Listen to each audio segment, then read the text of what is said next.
What is good, YouTube? What is good, Facebook, man? Welcome in to another show once again. Your boy LastWord Productions, host of ours, Wilson, founder, as you all know. Always get the last word, man. So we here another night. Some more moves transpired in the NFL world. We got a lot going on in the NBA world as well. But before we get into any of that, man, if you're not doing so already, y'all go ahead, hit like, subscribe on the channel right now.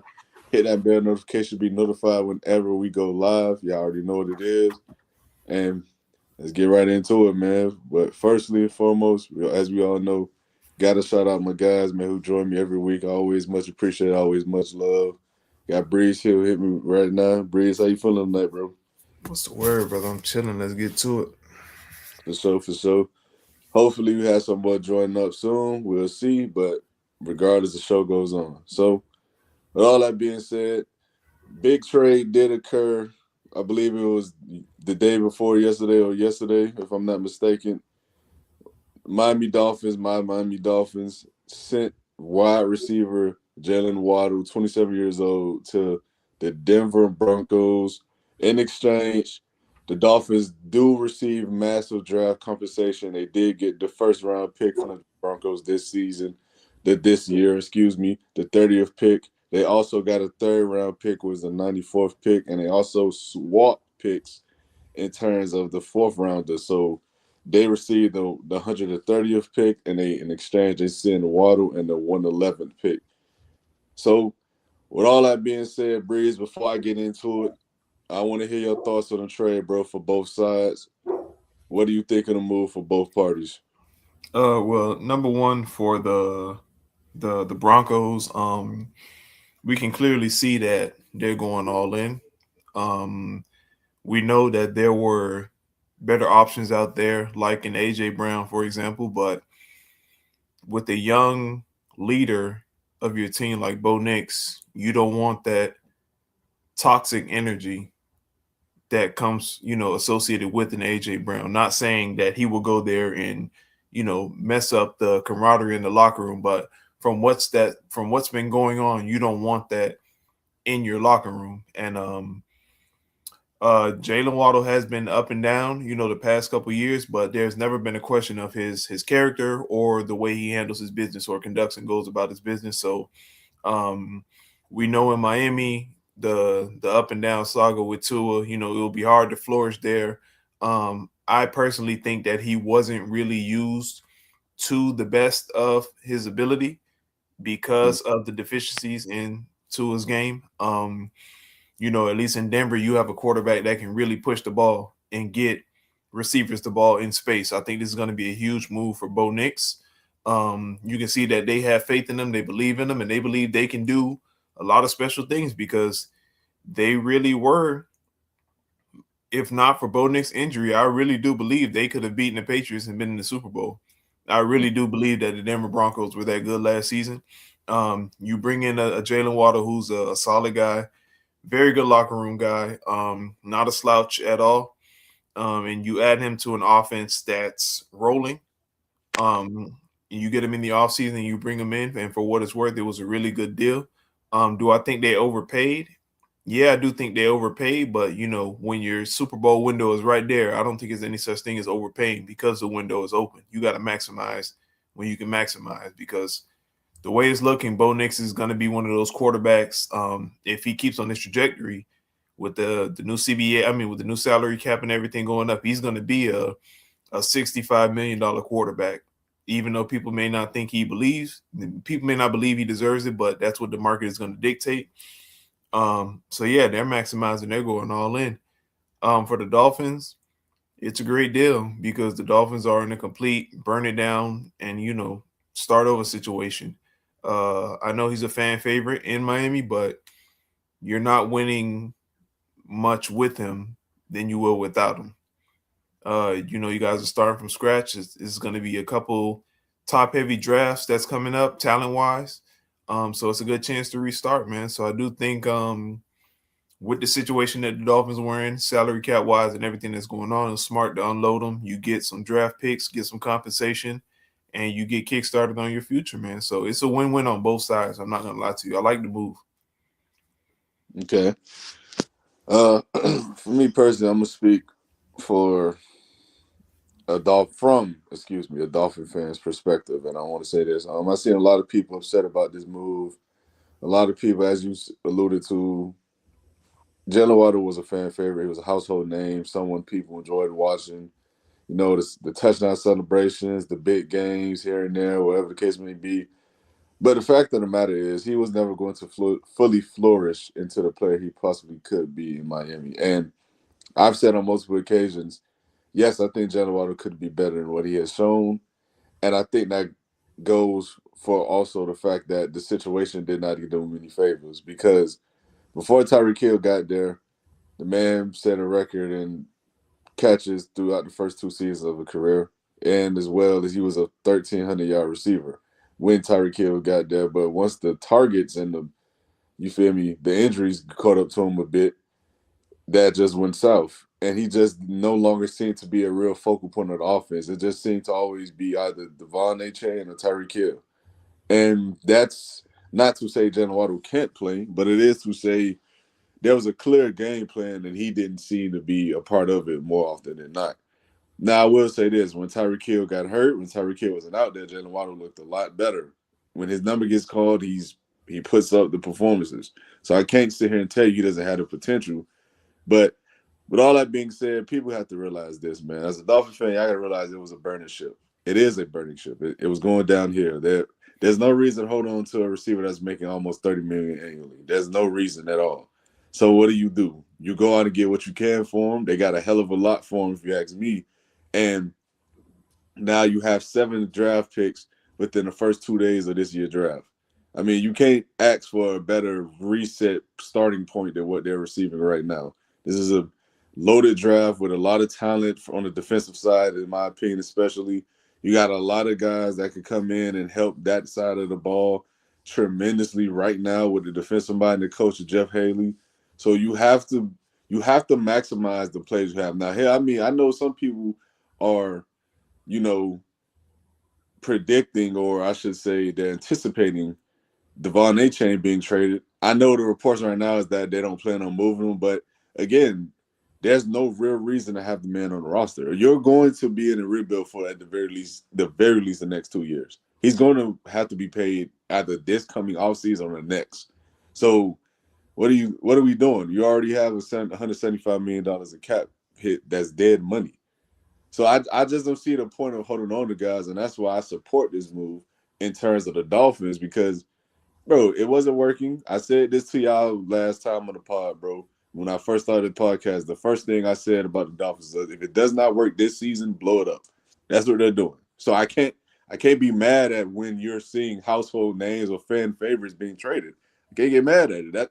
That's a part of the process. You got to get something back. No one is going to trade for Alec Ingold or Jordan Brooks because of a couple good years or one or two good games. Like, you got to trade the guys who people actually want. And, these are the guys people want. A 27-year-old receiver who's has a tremendous upside. I can't get mad at it. Now, in terms of the Broncos, I think it's a fantastic move for him because, like I just said, I think Jalen Waddle, despite the fact that I believe he was a bit underwhelming at times, I also believe he was not benefited at all from the situation. You have a quarterback who can't do what you do best for you, and that's push the ball downfield, be that deep threat, the guy that takes the top off of defense, get the ball in his hand in short yardage situations. Tua did that pretty well, so he could create. But you left a half of his game on the field because you simply could not consistently do it. Well, Bo Nix, that's not going to be a problem. Bo Nix has the arm strength, he has the accuracy. I think his accuracy is good enough, I should say, to get consistent shots down the field with Jalen Waddle. And I think he goes into a situation where he's clearly the number one. Even if Cortland Sutton doesn't leave and he stays, I still think he's better than Cortland Sutton. So he's going into a situation where he's going to be the focal point in terms of the pass catchers. Because now you have him, Sutton potentially, Evan Ingram, the rookie they had got last year who they were high on. So it's now the receiver room and the pass catchers are shaping up now. You go out and you sign J.K. Dobbins, you're looking to make a run. So I can't get mad at the team who has seized the window and sees there's a chance. So with all due respect to both franchises, I think both teams. This is one of those rare instances where both teams kind of win the trade because they're trying to go in two different directions in terms of the trade. So, in my opinion, I think both sides wins in this. But anything else you want to add, bro, before you move on? You hit it right on the head, bro. Yeah, for sure. But and the only thing I want to say left is this, though. I had an argument with a dude about this earlier about Jalen Waddle saying, the Dolphins they can't just trade away all the talent. I'm like, it's not about trading all the talent, bro. But it's the fact that you have to face reality. And I think a lot of people are not facing reality right now. And when you just look in the mirror, bro, like this is a team that's not good. It's just not good. And we cannot continuously believe you put together some veteran old players past their primes or maybe approaching the wrong side of 30 thinking it's going to work. It's not. So now they're finally in a point where I think is, like I said, I think it's a great thing. They realize like, yo, like the quarterbacks wasn't going to work. Get him out of here. 99 million in dead cap don't matter. He got to go. Tyreek Hill coming off a major leg injury. He may not be the same. Get him out of here. Jalen Waddle, they calling asking for you. They offering a first round pick. See you later. I respect it, bro. Like so far, for me, so far so good from the new staff that's in place so far. So far so good. We'll see how it works out over the next couple of years because that only time will tell with these kind of moves. But so far so good, bro. I can't get upset. I can't. But let's move off into the next topic, man. And the next topic I would expand on the Dolphin situation a little more, but I'm not going to go in too much detail about it. I'm just going to go through the draft picks that the Dolphins have lined up as it stands right now.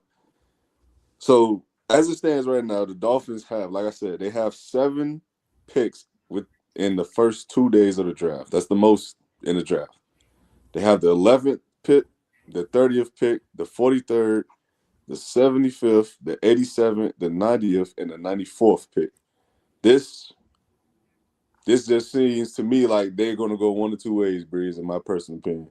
They're either going to rebuild that defense and the trench play, or they're going to put together a massive haul of picks and get a player. I don't know who the player could be, but I think that's one of the ways they're going to go about it. And I think that's a real possibility because this is something this team has done before. But like I said, it's a new regime, new guys in place. Maybe they just draft for young talent to develop and, things of that nature. But those are the two ways that they can approach the situation. And I think if I was a betting man, which I am, I'm approaching the situation as if I truly believe they're trying to work their way back into one of these rounds and get a big name guy, regardless of who that may be. But what you think on it though, bro? What you say? Uh, I'm not gonna lie. You guys are in perfect position right now to just start from ground zero, bro. Like, what big name guy is gonna come in and turn the tides right now, bro? Right now, you guys are literally at ground zero, and that's a good thing because that's where you guys want it to be. You're literally at ground zero, bro. Literally bringing in a big name like who, a quarterback or something, or a receiver. Like, what do you think they would do? Bringing in a big name guy. Who you think they would look for? Like, I what think if position? I had to guess, they will either go the or linebacker or safety. And I'm leaning safety because they traded Minka. We know Minka's gone. They went out and got a lot of guys on 1 year veteran deals in that secondary. I think they're going to. I don't believe they should do this. This is just what I believe could potentially happen because Mhm. I know this team. Like I can see them going and making a few calls, seeing where they can move up and try to get a Caleb Downs or Sony Styles or something along those lines. I can see that being the case. But yeah, okay. So I can see them doing that in the draft. But as far as packaging up all that they got and going to get a big name, they shouldn't. And it will be absolutely foolish to do it because, like I said, you're now in a good place. You can start from scratch. You can dig into the draft. You can develop. You can literally, the new ownership can now put its imprint on this team because you're starting from ground zero, bringing in veteran talent to a point that I think the Oh Dolphins are no, not projected to veterans. I make. meant young talent. I meant moving up in the draft. That's what Oh, I okay, meant. okay, okay, okay, okay. So we can scratch that in. If they're thinking about going to get a big name with all these picks, like in the league already Yeah, proven, I meant a don't big do it. name in the draft. That's what I was So a saying. big name in the draft, I definitely wholeheartedly, I'm going. I have to go offensive line first, bro. I have to go offensive line first. I have to because I signed Malik Willis to a deal where I want to see what he can do. Now, I didn't provide him with the best weapons, from like an elite standpoint, but they're serviceable weapons. And one thing about a quarterback, if the weapons are serviceable, we've seen your weapons can be serviceable, but if you're not protected to have time to get them the ball, it's pointless. So I think they're gonna go all in on the offensive line. Um, I do think if they keep A Chain, they're gonna look for another back that's primarily elite at pass protection. Like they need to literally protect Malik Willis to get the ship rolling, bro. It doesn't matter, how good their defense is at this point because you're not competing to actually win the games. You're trying to start over. You're trying to just get reps in with the young guys. So I definitely think they go offensive line. And from there, depending on how Malik Willis pans out, then you can look at your skill positions on the defensive side of the ball because this isn't a situation where like you're the Ravens with a Trent Dilfer where your defense is so elite you're going to hold teams to like 10 points and you can win by scoring 13. No, you literally need to get some guys in there, some grave diggers, and literally start a culture. So I think they go offensive line, um, a running back or a fullback that's elite at pass protection. And then from there, I think they bits and pieces, look at for hitting gems on the defensive side of the ball. But I mainly think that this draft is going to be centered around the offensive line. Honestly, I think that's the only way you can go. Fuck the defense. That doesn't matter right now. You got to get some protection in there because how many quarterbacks are gonna die on the Dolphins watch, bro? Like we know Tua with the concussions and everything, but the offensive line wasn't that good, bro. So you need some protection there. If you think Malik Willis could be the guy, which I think he can, you got to protect him. If you're not gonna give him elite weapons, you got to protect him. So I think offensive line and a fullback, bro. Okay. Uh, I agree with your sentiment, but I agree with it from the perspective of if they just sit on their hands and stay where they are now with the picks, I truly believe that's the approach how they need to approach it. Because the trenches need to be better on both sides of the ball, in my opinion. I think I think that and the secondary to me are the two biggest glaring holes on this team. I know receiver now is one, but bro, receiver for me is so easily replaceable these days, dog. You can find you a good receiver, like Mhm. especially in the draft after this one. Like it's a lot of good receivers in this draft, but the draft after this one is gonna be a lot more great receivers. So I'm not too much hard pressed on that, and I just believe, bro, like they have to approach it the situation either one of those two ways. They either stay where they at, you draft by talents. For me, talent has to be priority, bro. Like, cause you have too many gaping holes around the whole entire team, bro. Like, it's too many pieces that need to be put in. Like, I'm not saying the line should not be a priority, because at the 11th pick, you'll have your pick of the litter when it comes to tackles and guards coming in this draft, because there's gonna be a lot of skill positions going early, in my opinion. But when it comes to that, you have to be able to prioritize talent and get the most talent that you possibly can, because you're literally just deprived of it right now. So within the next 2 to 3 years, you want to have these guys developed and actually contributing to a winning culture. Not even like you got to go out and compete for a Super Bowl or something, but actually be making sustained, successful progress, bro. Like something that you could actually see and be like, okay, this player from year 1 to year 3 is now a guy that recognizes this coverage, or he recognizes this formation from the offense, so he know how to switch this or audible to this call, whatever the case may be. That's what you want to see. And that's why I think the talent, you have to prioritize the talent. That's not necessarily like the positions.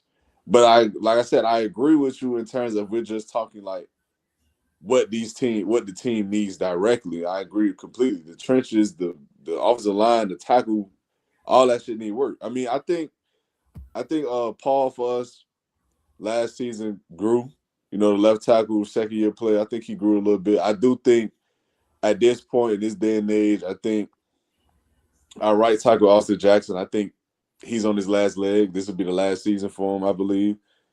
And the guard situation is just a fucking joke. I mean, that's all I can say about it. Like, it's not good. I mean, you got a good center, Aaron Brewer, but outside of that, I mean, you ain't got nothing. But I think that situation does need to be fixed for sure.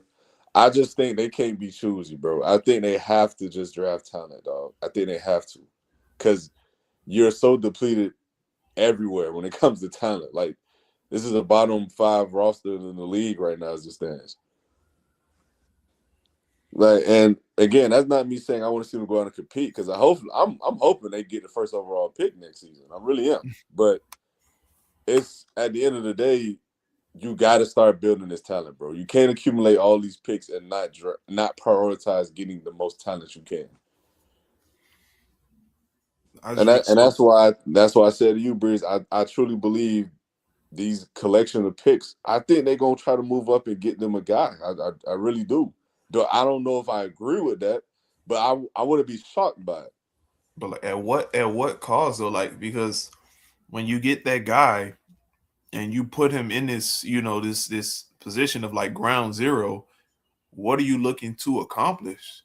Because I can see if they move those picks because they believe they had a quarterback there, because that is the focal point of your team. But what are you looking to accomplish, really? I, I Because think we gotta. I think the thing they're trying to accomplish, I think they're just trying to get the best possible player they can for the scheme, bro. And I think this for the defensive scheme, and that's why I think someone like, because when we look at Green Bay last season, the biggest thing they had for them was what, like when it comes to the defensive talent, it was either the safety play or it was the edge rushers. Michael Parsons in particular, Rashawn Gary on some good games. Like that was the bread and butter. And that's what Jeff Haley made his money, because he had safeties who could come down, play in the box, cover well, play one deep. That's what he primarily utilizes in terms of his safeties and what he needs on his team to be successful. That's why I wouldn't be shocked if someone like Caleb Downs or Sony Styles were to be a Miami Dolphin in the next couple of months. I wouldn't be shocked by that. But think I think that's crazy because on the other side he had a Jordan Love and a Josh Jacobs. So you get me? It's like I get like him trying to play into his comfort zone, but right now, bro, that defense is the least of your concerns right now because he's your new head coach, right? yeah, So yeah, bro, he has to literally come in and not only put Malik Willis in position to be successful in the short stint that he was in Green Bay. Those times he was filling in for Jordan Love.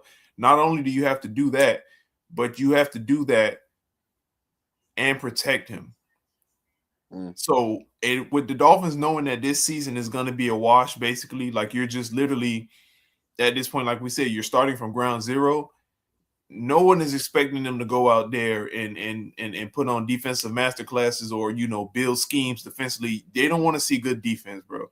They want to see what are we doing right now to protect Malik Willis because we gave him this money and the deal is team friendly. So it looks like, okay, if it doesn't work these 2 years, we can move off him. But if it does work, we keep him. And you don't just want to ruin his confidence because this is going to be his third team. He got dealt a bad hand in Tennessee. Green Bay, he was balling. but he was always living under the assumption, damn, I'm never gonna get this job from Jordan Love. So now you finally give him another chance, and it's gonna, it's gonna shock his confidence, bro. If he just stuck in a shitty situation and he can't prevail, and then now he's kicked to the curb again. So you want to maximize on his confidence, you want to protect him, you want to keep him healthy, and you just want to make sure everything rolls smooth for him, bro. So I think, bro, with the additions of safety and linebacker, all that stuff is cool, but that's not gonna help the cause in the future. But right now, like I tell people all the time, you got to build teams from the trenches out, bro. Like if you're that certain on a quarterback and you want to trade picks to get him, I believe it, bro. But packaging up to go get a safety, it better be Deion Sanders or something, bro. It better be Rod Woodson. It better be Ed Reed or something of that caliber, bro. Because if you package all that up and we see a bunch of, elite offensive line talent and guard and tackle talent, and you just draft a safety and Malik Willis ends up getting hurt or it doesn't pan out or whatever it is, this is gonna, bro. I can't say it's gonna look like the biggest failure ever, but it's gonna be horrendous, bro. It's gonna be terrible. Yeah, So I agree. I agree for sure. I just like I said, I just knowing the Dolphins, they're gonna do some bullshit. yeah, that's what I'm saying. I just know the team, bro. That's it. That's why I said I can see it go one of two ways. Like, and that's why I said, me personally, if I were them, I just stay where I'm at, and I take talent. I'm taking, and like again, I know the offensive line is the priority, and it should be, but Mhm. if you're deciding between a generational talent at either tackle or receiver at the 11 pick, or who you feel, let me say that, who you feel is that, you go with the playmaker or you go with the trench play. I'm not mad at either one, but I'm just saying, like, if they were to package these picks, some of these picks for a guy, I just wouldn't be shocked. I I feel wouldn't be you. shocked at all. But let's move off into the next topic, man. I want to speaking on the draft. I want us to review some of the first round picks that are coming up in this draft within the first 15 teams. And I want us to discuss who we believe can do what in order to take that next step to become a not just threat or contender, but someone who's just simply could potentially make the playoffs. It doesn't have to be nothing crazy, anything like that. So you want me to go through the draft order, bro? You pick you a team, or you got someone in mind already? Nah, go ahead, go through the draft order. All right, let me pull it up right now. All right, so first pick we know is Vegas. After that, we got the Jets. After that, we got the Cardinals. Then we got Tennessee. Then we got New York fifth, Browns sixth, Commanders seventh, eighth is the Saints, ninth is the Chiefs. That's crazy. The Chiefs got a top 10 pick. Cincinnati is 10th. So let me find the last five teams because that's the first fifth. That's the I first ain't gonna lie, 10. I could just take two right there off that list. I already got two on my mind, bro. All right, go ahead. Who you got? So instantly with the Jets, I'm taking the highest bidder for that pick, bro, because I recently just traded to get Geno Smith back, right? We know Geno Smith. We know, they wrote me off and I didn't respond, whatever. But Geno Smith can sling the ball, bro. Geno Smith, he can sling that ball, man. And we know the Jets are a dumpster fire right now. And Garrett Wilson is coming back. Like I said, I'm not the biggest fan of AD Mitchell, but coming out of college, man, the potential was there. Freak athlete, um, great route runner, but the hands, brother, is just inconsistent with the hands, and that's what got him traded from Indy. Mental lapses at time, but if I'm them, man, I'm packaging that up the same way I said the Giants should when they drafted Jackson Dart. They should trade that pick back, bro, because you're not a generational pick away from even making the playoffs. At best, you're number 3 in your division behind Buffalo and New England. So if I'm them, I'm trading that pick back. Whoever's calling, I'm taking the best offer I can. And then from there, I'm also gonna load up on the offensive line and let Geno be a crash dummy back there, because in the future coming out, we got some good prospects coming out in the future. Um, so I'm gonna load up on that offensive line, and Yeah, then they I'm going. actually they actually got two really good young offensive linemen too. I ain't mean to cut you off, bro, but No. I know they do, but bro, the as a unit, the line they're very top heavy on their offensive line. As a unit, is shaky. They need to fill in those blanks and just let Geno be a crash dummy back there for the 1 or 2 years that they'll have him. I'm assuming one. You yeah, have decent weapons on the outside in AD Mitchell and Garrett Wilson.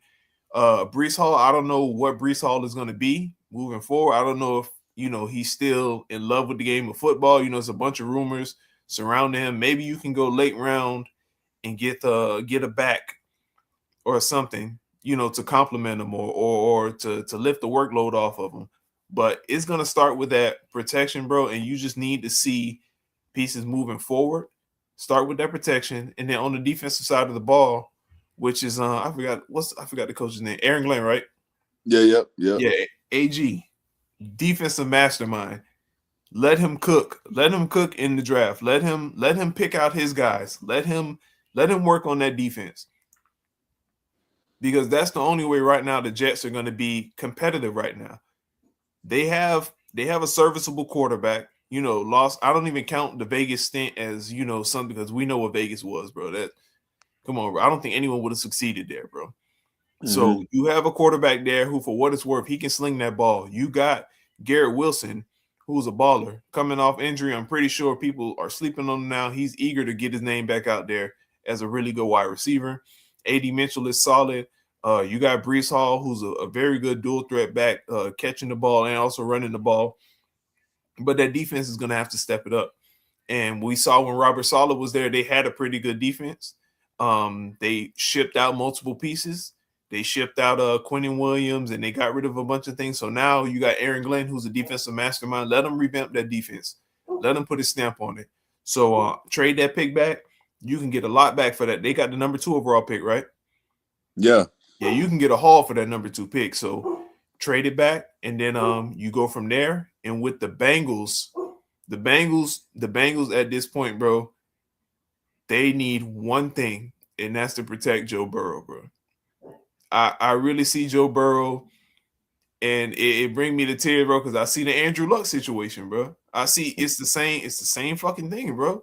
yeah. You can see he's losing his love for the game. You can see it, because when it comes to you're not playing, you're literally you're just rehabbing to get back to what you used to be, and then you're trying to focus on getting better.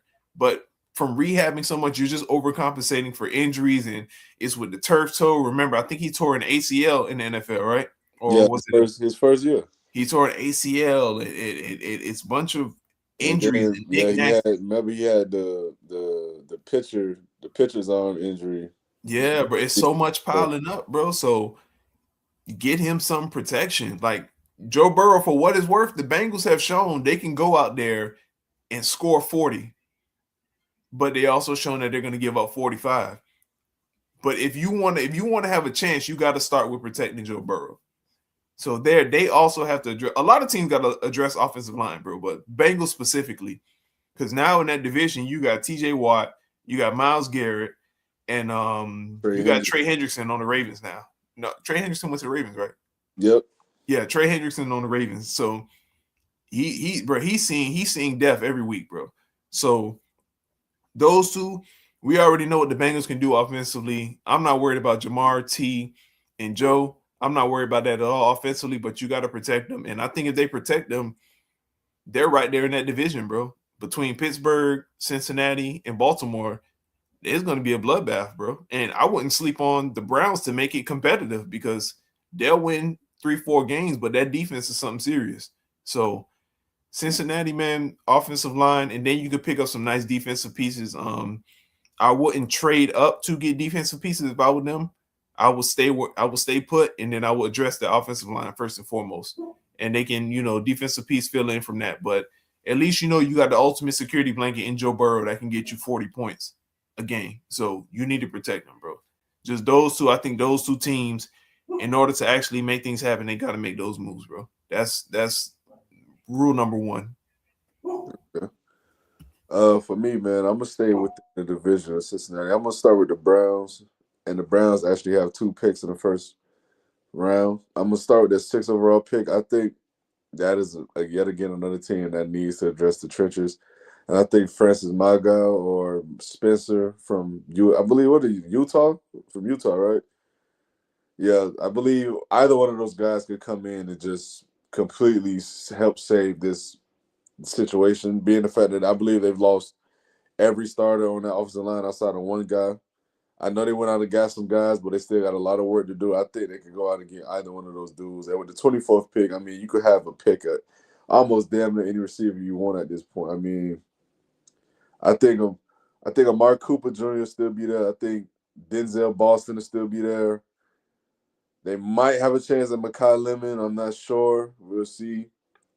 But I think they could really knock this out the park, bro. It's 2 big concerning needs for them in the first round of this draft. And another team who I think would be interesting, I think the Commanders too, bro. I think the Commanders have a chance to go out and address some needs on either side of the ball.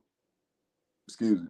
Whether it's going out to get you some secondary help, whether it's you try to make a move from Mansour Delane, or you try to get you another pass rusher. I mean, hey, I wouldn't be against them getting someone to like Ruben Bain or David Bailey or something like that. Like I think those guys can come in and really pay dividends for a team that really needs their kind of dominance or like that presence. They don't really have that right now. And you seen it last season when you watched them. Like they don't really have anyone on the defensive side outside of Bobby Wagner, who's coming up in age. Outside of I know Jonathan Allen was there, and he's not the same guy.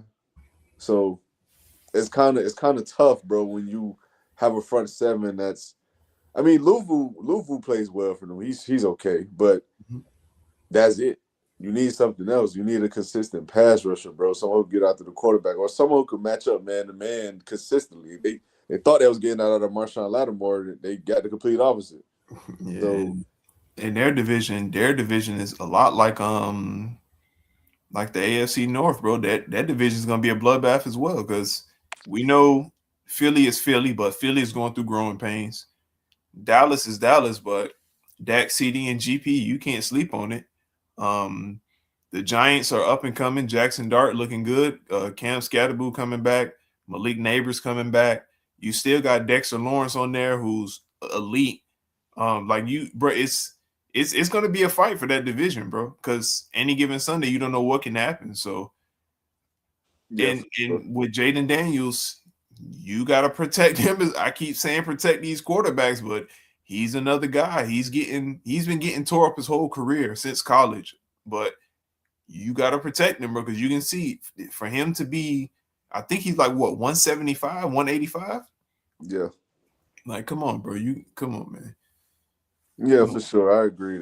They gotta protect that young guy, but I just think that defense needs so much help, dog. They have nothing on that side of the ball, bro. They have nothing outside of Luvu, Bobby Wagner on a good day. I know they corner they nickel corner zero. I forgot his name, man. I know they were kind of high on him, but they just have nothing, bro. Like I just don't see it when I look at their team. I just don't see it. Like maybe I'm missing someone. Maybe someone shined that I'm not remembering right now. I don't know. I'm not a Commander fan, but from what I remember, man, it's just not good, bro. It's just not good on there. But that's neither here nor there, man. Let's get into the rest of the topics, bro. So, is there any other team you want to talk about before we move on, though? I think now I'm really interested in Vegas, no lie. I really like what they did this offseason. I, Yeah, I really I think, thought I thought I thought the Raiders had a great offseason. I'm not gonna lie. yeah, they went crazy, bro. They not only did they get quality pieces, but they also got depth. Mm. I really like the move they made at linebacker. They signed N'Kobe Dean and who else? Quay another Walker. linebacker. Quay Walker. Yeah, bro. So it's like they didn't just say, we're gonna take the, but nah, we're gonna take both. We need both. They got a bunch of help on that front seven. You Them, know, I think a lot of people are sleeping. I mean, because you are my boy, but a lot of people are sleeping on them trading for Teron Johnson. I told people this the last 2 years, bro. Teron Johnson is one of the better nickel cornerbacks in the league, bro. Like, mhm. and I don't think people really realize how hard it is to play nickel because you're Same. defending dudes that aren't really running routes. They're just trying to get open, and he's one of the better nickel corners in the league. And what makes him that much better, he can go on the outside and hold his own. So it's like if you Mhm. need him to go on the boundary, he can. So I like what the Raiders doing, bro. I like the direction they're going in. I'm not gonna lie, I do. I do. I like it. And like I said, I think with them going after Linderbaum, I think whatever assets they have now, they're gonna address that line. And then I think they're gonna take Mendoza, which I think that's the way you build a team. Teams should take notes. Even though the Raiders did it on the fly, I think that's the way you build a team. Right now, I think they're just gonna shore up that offensive line from this point on, and then Mendoza has at least a decent platform to step into as a young rookie. I Yeah, really think so. But just drafting a quarterback and then just putting them in hell, like, nah, man, hell nah. I really like the way Vegas handled business, man. yeah. Then you got a guy Clint Kubiak who's coming in, and he's going to instantly Mm-hmm. install a new game plan that's going to be significantly better than what they had last season. Like Mm-hmm. it's going to be better, bro. I can see Brock Bowers and Ashton Genty just being opened because the schemes just were not good for them, bro. It just wasn't. And with the talent that they have, with the opportunity that they have to bring in more young talent to expand on, hey man, the Raiders in the next 2-3 years could really probably do something or like make some shape. We'll see. But Because I'm not gonna lie, for the most part, you know, skill wise, I think Mendoza, he fits the build for what today's quarterbacks are. So, and I think Kubiak, I'm not saying he built Sam Darnold, but he really got a lot out of Sam Darnold when people thought Sam Darnold was just going to be like this lost cog. He taught Sam Darnold it's okay to not be Superman. And I think that was Sam Darnold's problem a lot. You can see in Minnesota him holding the ball, trying to spin out and create so much and do something. No, he taught Sam Darnold it's okay. Go with the flow of the game plan. You don't necessarily have to be Superman to win. And I think with him being able to work with Mendoza is going to be wonderful because Mendoza is going to be in LA with a team that was looked at as shit. And he's going to think, damn, I got to carry this. I got to carry this. No, I think him and Kubiak are going to be like a great connection. He's going to really mentor the young kid. And I think he's really going to help his growth and his development, honestly. So I like what Vegas did, man. I'm jealous. I'm jealous because that's how to build a team 101. I wish my team would take notes, but hey, man, shout out to the Raiders, man. yeah, they doing it. They doing it the right way. They doing it in a good way. Not gonna lie. But let's move off into basketball, man. We're gonna discuss some basketball here. And I want to discuss the two young studs in our league, Cade Cunningham and Anthony Edwards. Both have suffered some injuries. Anthony Edwards seems to have a timetable. He'll be out the next 2 weeks at most. I believe he suffered an ankle injury, if I'm not mistaken. It was some kind of lower extremity injury. I can't remember exactly, but I think it was an ankle injury, if I'm not mistaken. And Cade Cunningham suffered back spasms. So I want to ask you, Breeze, do you have any concerns at all with these injuries for both these young players as the postseason approaches us? I'm not even gonna lie. I don't even think I don't think they're really injured. I really think the organization is just putting this out just to get them some rest because it has been a hellacious season. And coming down to the last couple weeks of the season, this is the time where you need your depth to ramp it up. So I think with the Pistons, we all see that Cade Cunningham is the end all be all with them. They need that bench. They need those reserve guys to get some rhythm. They need to. They need it. And they're playing garbage teams now, but like they just played the Wizards. I think in their upcoming schedule, they got like the Nets and stuff like that. So let those guys go out there and get a rhythm.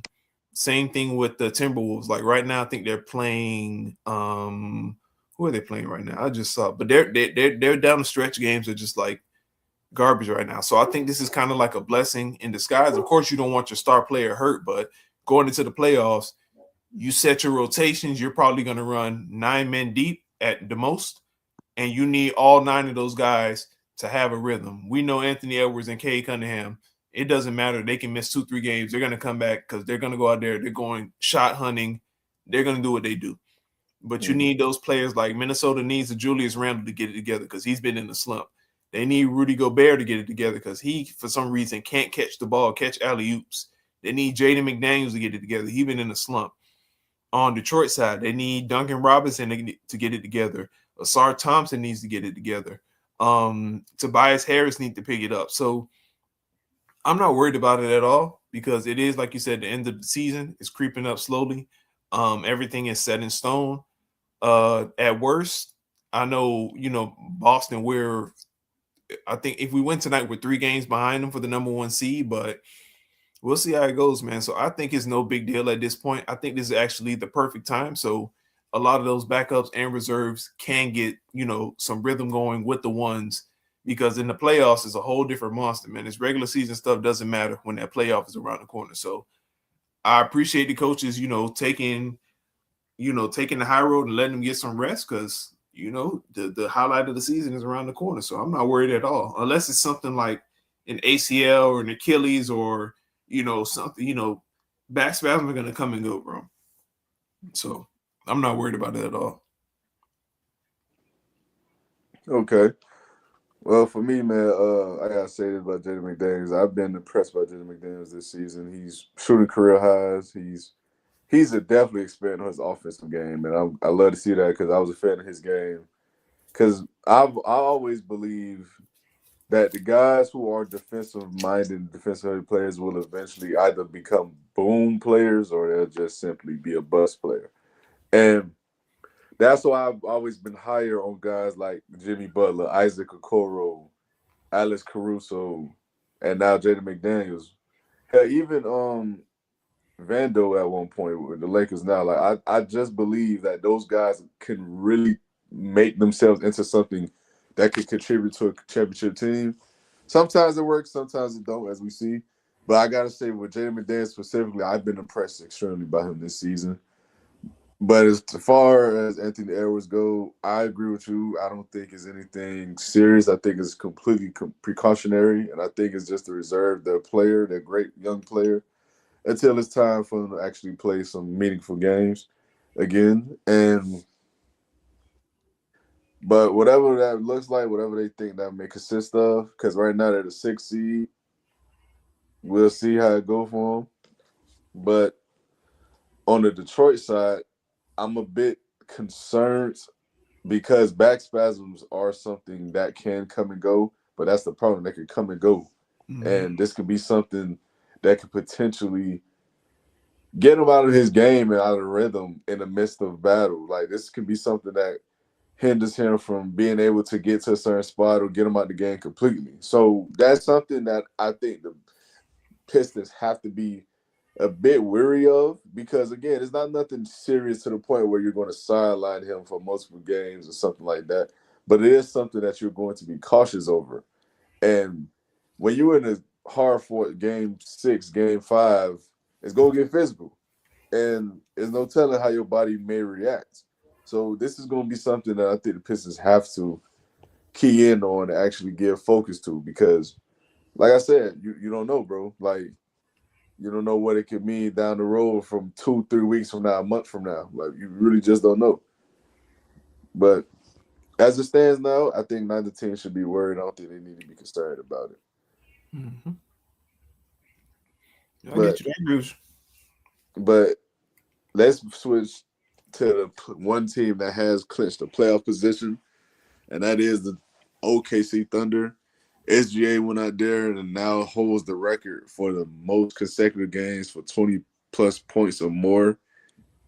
So my question to you, Breeze, are the Thunder supplanting themselves as a back-to-back champions already? Like, is it just, in your opinion, do you believe they're just the favorites to win it all again? Um, this is such a tricky question because getting drunk off the championship Kool-Aid is a real thing. Um, I've I've I've experienced both of my teams get drunk off championship Kool-Aid before, but um, it's very hard. It's very difficult to go back to back. That's why it rarely happens. I think the last team we saw go back to back was the Warriors, right? And then before that, it was the Heat, if I'm not mistaken, right? Yeah. The Warriors and the Heat, and we saw those teams, we saw the adversity. It's very very difficult. My Celtics, we saw my Celtics win, and we saw the next season Tatum go down with an injury. Like it's so many things that come into mind. You never know what can happen, but they definitely are favorites for a title. I'll never take that away. But it's just so much that can go wrong. Do I think that they have a great chance to get out the West? Of course. I think Shea Gilgeous Alexander is leaving, his imprint on the NBA. He's arguably the best player in the NBA if you want to look at him, Jokic, however you want to look at it. But I do think the Western Conference is going to be a little more tougher this year. Um, I see C's 1 through 8. The Thunder, the Spurs are on the rise. I really do think the Spurs are going to be their biggest competition. I'll never count out Jokic. Um, the Houston Rockets, I kind of like what the Rockets have going on, and the Phoenix Suns have the prototype to deal with them. I told people before the season starts, man, the Phoenix Suns have what it takes to beat the Thunder, and they've done it. So I do think the Western Conference is going to be a bloodbath, but I don't want to, put that jinx on them because that back-to-back talk is serious, man. So I do think they're favorites to get out the West, but I don't know, man. It's pretty tough, though. I think we might have a new champion this year, man. I'm not gonna lie. Okay. Well, as it stands now, man, I think it's kind of tough to not view them as the guys to beat, and I think it's tough to not say they're not the guys right now you would pick to win it all. Because I know Chet has taken a step back. I know J Dub was in and out early in the season. I know he hasn't quite become what we seen last season, and I know Lou Dort has become one of their more problematic players in terms of their consistency as shooting the ball goes or offensive gameplay, period. And he's developing a reputation of being a dirty player. So I get it. Those things are things to be worried about. But at the end of the day, it's not three teams in the league that play better together than them. And their record proves that. Their record shows that. And their ability to win games even when things aren't going well for their star player in SGA at times, when he's struggling to get looks or get certain shots off, he's able to dish the ball to a Jalen Williams, to a Chet Holmgren, to the other Jay Williams, to Alex Caruso off the bench, whoever. And they're able to create and actually utilize their bag or their offensive prowess to get other guys going as well or create space and opportunity. So it's difficult when you have that many shot creators and you feel me, shot makers on your team. And it's gonna be hard. It's gonna be a tough out for anyone out west. So it's gonna be tough.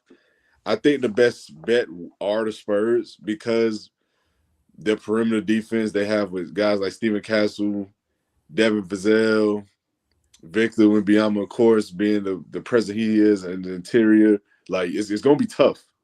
But I truly believe that as it stands now, I mean, it's no one I'm picking to beat them out of best out of seven. Like it's just not. I agree with you, bro. Like I said, man, it's gonna be a bloodbath out west, man. Now, It's it gonna is be. for sure. I mean, even with the Lakers, I mean, I want to get into the Lakers too. They've won six straight. This is the team that seems to be picking it up at the right time. You know, the biggest issue they had was defense and the fact that dudes wasn't healthy. Like AR missed a huge chunk of this season. Luca missed some time. LeBron, as we know, missed some time. So you had your three key guys or your three key shot creators. They were hardly on the court together. And now you have them all together and it's starting to look like it's meshing well. They look a lot better.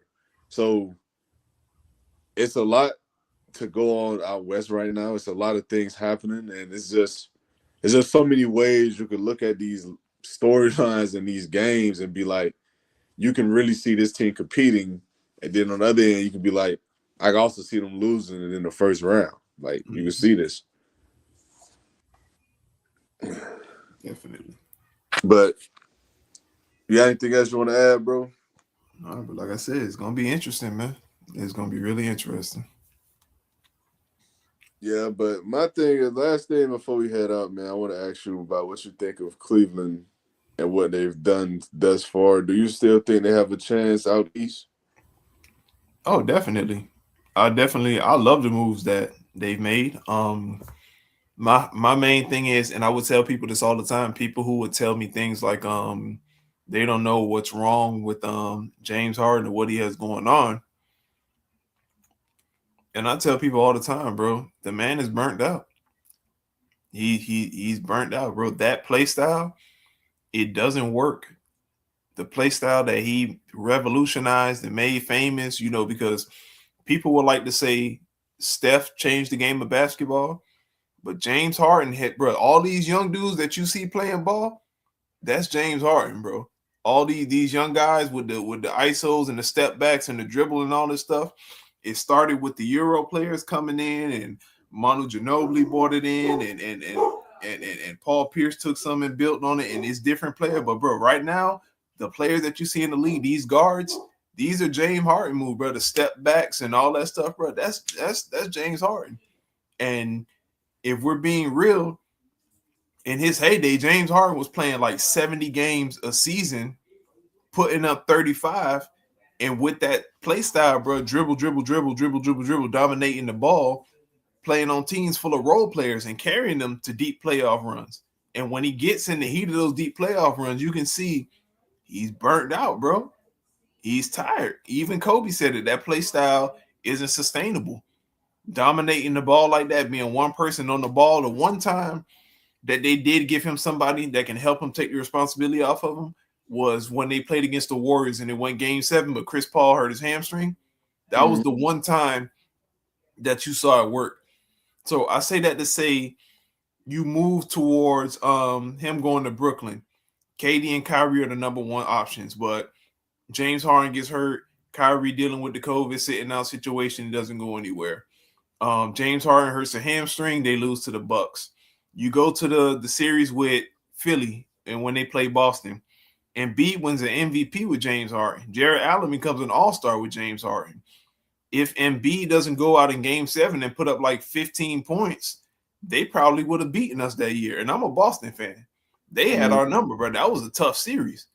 Mm-hmm. But the thing is, when you have James Harden as your number one, and I don't think if you have anybody outside of LeBron James, nobody can go out there and dominate that ball for 70 plus games in the season, take you on a deep playoff run, bro, and still sustain that greatness. Fatigue is real, bro. It's really real. So you put him in a situation now where you got Evan Mobley, you got Jared Allen, who I don't know what the hell happened to him. He turned into Kareem, bro. He's sky hooks and dunking and going crazy. Donovan Mitchell. Now you got James Harden as arguably your third or fourth scoring option, but as your main facilitator, who I can admit, has transitioned into one of the best point guards in the league, facilitating the ball. He's a maestro with the ball. So now you got him running the offense with a team that has Dennis Schroeder coming off the bench, Keon Ellis coming off the bench, Dean Wade, Max Strus has come back. You got real Mhm. depth in Cleveland, and they're going to be a threat in the playoffs, bro. So, do I count them out? Absolutely not, because I don't trust Detroit because of the shooting deficiencies. New York doesn't look like they picked up anything from last year. I don't see Cat being aggressive the way he should be. He forgets that he's 7 feet sometimes. Jalen Brunson is going to dribble the air out the ball. Jalen Brunson is doing James Harden stuff, bro. He's dribbling out the shot clock and getting bad shots up, bro. So I think Cleveland is going to make noise. I think I already, with Jason Tatum coming back, Boston is going to make noise. I think the East is going to come down to those two, bro, Cleveland and Boston, because I think Detroit with the shooting deficiencies, it'll get exposed in the playoffs. And New York, I just don't trust New York, bro. I honestly don't. Okay. I respect it, man. I feel the same way. I share the same sentiments. I just but a lot like how I feel about James Harden, I gotta see it. But I know one thing. I know James Harden go out there, he can make passes, and I know he's gonna be one of the best playmakers in the league. And he's been there for quite some time now. I think a lot of people forget that this is a guy that led the league in assists twice throughout his career. This is one of the best playmaking guards we've ever seen at the shooting guard position. He may very well be the best passing shooting guard we've ever seen. Mm-hmm. And this is something that he doesn't need to be in rhythm to do. This is just an instinctive thing he has and trait he has. Mm-hmm. The thing with Detroit that scares me, the shooting wolves does scare me, but the inexperience scares me even more. I think this is a team that has not been under these bright lights. And I said this to Gino. I said, I'm not really concerned about the shooting wolves. I think shots are going to fall. They're going to come and go. That's any team in the league. But the inexperience, in order to overcome that, to get out of your head and know that you just got to go to the next possession, you got to move on. I think that matters more than just not being able to consistently put up big numbers or shoot the ball well. Because when your confidence starts to deplete and you start to feel like you just can't beat these guys, that's a whole nother battle that you're fighting along with the game itself. So I think that's something I am worried about when it comes to the Detroit Pistons. The Knicks, I can admit, I believe are inconsistent. I think even though Carter Anthony Towns, in my opinion, this season has stepped it up defensively just a bit, I still do believe he does not play aggressive enough on the offensive end with the type of skill set he has and what he can utilize. And I just believe, man, I don't understand why they even moved for Jordan Clarkson at this point, bro. Like he's not playing. Like and I get it. He isn't someone who's a 30-minute per night guy, but he's a spark plug off the bench who can give you a good 12 to 14 points. I just don't get why he's not playing. And I don't know if it's just he's not earning his keep. I don't know if his rotations, they feel like it's too tight for him to get minutes. I don't know, but it just doesn't make sense of why they traded for this guy. And I just don't get it. But I do agree with you. I think Cleveland and Boston are right there. I think Boston, I got to see a little more from Tatum, but I know he can play. I know he's one of the best players in the league when he is upright. I just got to see if he's going to be right when it comes down to time to actually put, pen to paper. Because right now he's still like he's working on the cobwebs to me. He looks like a guy that's just fresh out the lab. Mm-hmm. So I got to see I it from think he him. came back at the right time, bro. This last stretch of basketball, we already got a good seed. I think he came back. He came back at the right time to knock the cobwebs off. Right now, they're just out there just accommodating him. Like, hey, JT, go slash, go playmate, go do this, go knock the rust off. So I think the experiment for Jalen Brown holding it down, it worked. He did his thing. In my opinion, Joe Mazzulla is coach of the year, bro. I'm not gonna lie to you, man. I really can't lie to you, bro, because this season was supposed to be, we in the AJ Debanza sweepstakes or some shit like that, bro. Like this was supposed to be a wash. Yeah, for sure. I have no issue with him being coach of the year. I think his only real competition is the Pistons coach, who more than likely will be the winner. I mean, who Detroit coach again? I forgot. JB Bickerstaff. Yeah, JB Pickerstaff. Yes, I think he's going to be the winner ultimately because to go from one of the worst franchises in the league to number one seed in your conference, Man, that's unheard of, bro. That's exactly what Mike Vrabel just did to the Patriots, and he won Coach of the Year. So we'll see, bro. We'll I see. mean, the only reason I give Missoula the edge, and not even because I'm a fan, bro. Your best player went down, and you gutted your championship roster, and you literally rolled out Jalen Brown and no other All Stars, bro. Derek White is no slouch, but Derek White wasn't putting up. He's not putting up 19 and 12 like Jalen Duran or you get me, like he wasn't like, bro. It was just literally Jalen Brown in the cast and Cade Cunningham. He's an All Star. He got a nice team around him in Detroit, bro. So if it come down to those two, bro, that's the only thing I'm gonna factor in, bro. You got that championship roster, you ship out everybody, and it's supposed to be a wash. And your number two option turns into number one.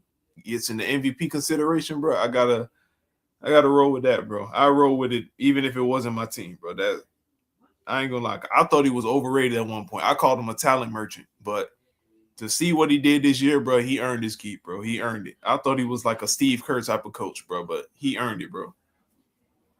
I mean, yeah, I don't have a problem with that at all. I just believe when you talk these teams, and we're talking to these two teams in particular, I know Kay Cunningham and Jalen Duran are wildly, immensely talented. But the fact is, they had bad tendencies that were leading to bad basketball. JB Pickersdale came in, he coached up Jalen Duran to get out of his own way and let's just stick to his game. And now he's a walking double double because of that coaching. Kay Cunningham, he went from a borderline, maybe all-star guy to an MVP favorite at one point. Like he's making the and I know the Pistons have talent. Don't get me wrong. But a lot of this talent is the same talent that carried over from the season before, and this is nowhere near the same team. Like this is a team that's legitimately competing. Last season, this was a team people thought could maybe win a playoff game or two. Now they're in a position where people think they could legitimately go out and be in the NBA Finals, and that's why I'm saying I'm not upset with with either coach and who may win it. That's why I said the same thing with in the NFL with Mike Vrabel or Mike McDonald. Like I'm not against either one of those coaches winning it because to me they're both deserving. And if you could give the award to both of them, I say do it. But the Mhm. reality is only one person can win. So it's like at that point, I think narratives and storylines is going to create the winner because they both are doing something that a lot of people did not believe that would be possible at this point of the season. Because, bro, if we all sit and say we thought Detroit would be good, no one thought Detroit would be the one seed in the East. No one thought that.